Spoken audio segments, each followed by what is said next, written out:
respect and recognition. And that's why we're here this afternoon. We want to pay respect and recognize those who are very distinguished in what they do and what they've done. And first of all, we'd like to mention some of our very distinguished guests that we have on hand. We have the proprietor of this fantastic facility, Mr. Horace Sheffield, ladies and gentlemen. We have Mr. Spider Turner in the house, ladies and gentlemen. We have Mr. Bert Duran. If you've never been downtown, went downtown to the Eastern Market area, give Mr. Bert a call. Last but not least, when you think about an icon, a living legend, someone who has been dancing in the streets for quite some time, we have the one and only iconic Miss Martha Reeves, ladies and gentlemen.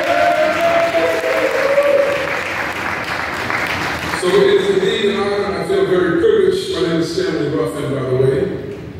I feel honored and very privileged to be sharing this very historical event as we honor some of the great entertainers and contributors for their tremendous accomplishments in the music industry and for their involvement with their various community activities.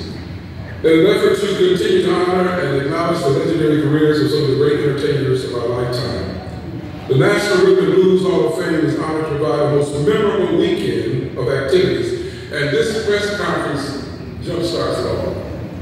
Founded under the direction and leadership of legendary NBA-nominated Hall of Fame basketball player, an entrepreneur and community activist, Mr. Lamont Robinson, the Rhythm and Blues Hall of Fame seeks to bring to the attention of the world those who, for some reason or another, have been perhaps victims of a system that fails to take into account the undeniable efforts and accomplishments of those who, in some instances, paved the way for the artists that we see today.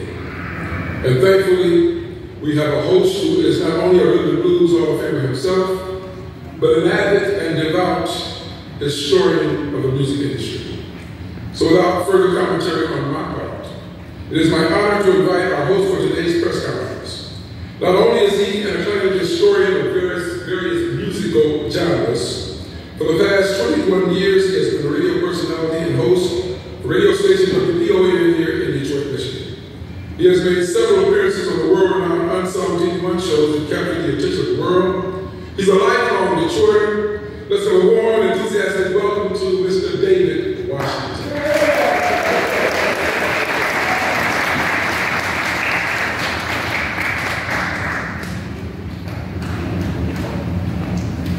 Good afternoon, Detroit.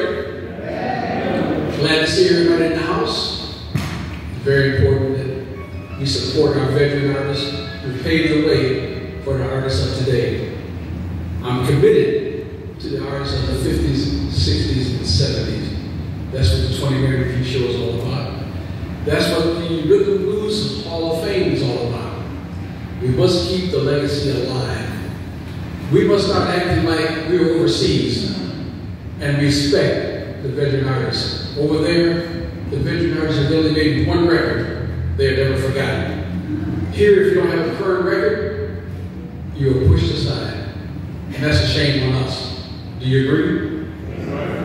Thank you.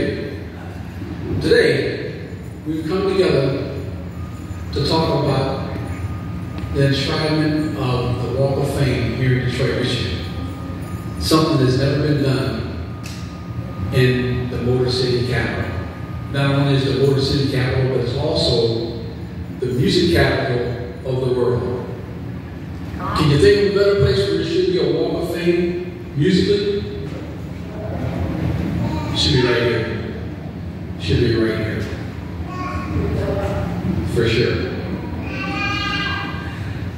We're going to talk about the individuals that will be inducted on June 22nd, 2024. And we're going to have the members come up. If the members are not here, we're going to have family members come up to receive the awards.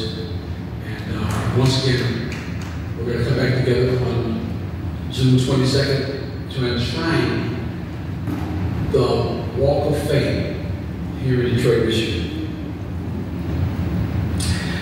You all ready to get started? Yes, ma'am.